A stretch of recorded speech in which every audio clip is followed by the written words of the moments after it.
Hey gang, today we're taking a look at the mini plot of Go-Buster Ace. Now, this was given to me by Ultra Primus when I purchased some things off of him. He included this for me, and he already had it built and stickered for me, so that was great. Thank you very much. Now, this little guy is pretty darn tiny compared to the original, I will admit. But it's pretty accurate. I've got to give them credit. They really did a decent job with pulling off all the features, and I've got to admit the stickers are really good, if a little bit fragile. It even comes with its own cheetah nick, very, very, very tiny cheetah nick, and the cheetah head, obviously. So speaking of the cheetah head, we'll go ahead and attach that. And it attaches the exact same way that it does with the original figure, with the deluxe figure. And unfortunately, though, it doesn't hold in as well, but it works well enough. So let me just get everything lined up here, because it doesn't go in as easily. That is for sure. And every time you futz with it, the stickers move. So nothing you can really do about that. So we will form the Cheetah Mode going here, and that is easy enough to do. So we got the tail.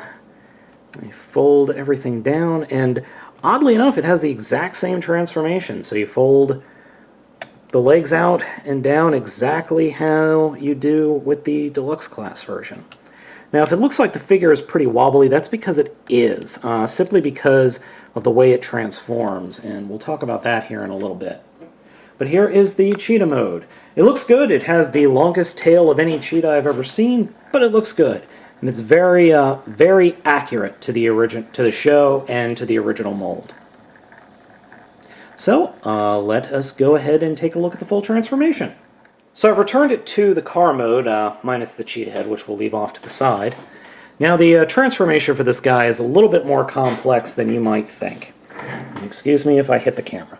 So unfortunately, you have to actually pull him apart and to pull the legs off, because these two pegs plug into those two peg holes down there. So that allows us to peg the legs into place and open up the feet like that. Exactly as it is on the original deluxe toy. Open it up, fold the arms down. Be careful not to pull out or pull open the joints. Or pull off the joints, I should say. And then attach the cheetah. And there we go.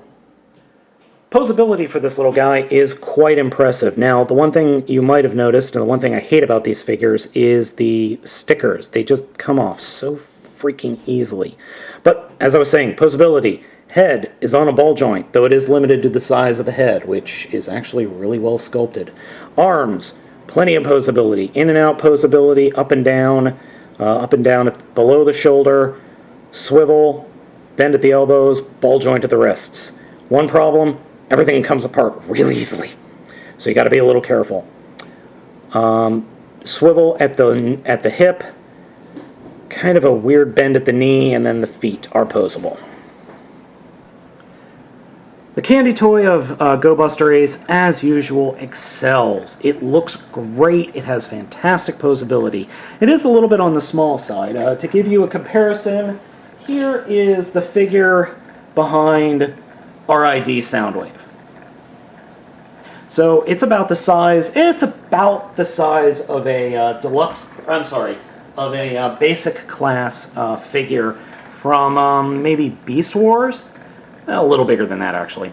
But as I said, the detailing is great and it looks good. The transformation isn't fantastic, and it is really fiddly as things don't really line up and stuff doesn't want to stay where it is. But I think this is going to be one of my favorite figures just because of the poseability.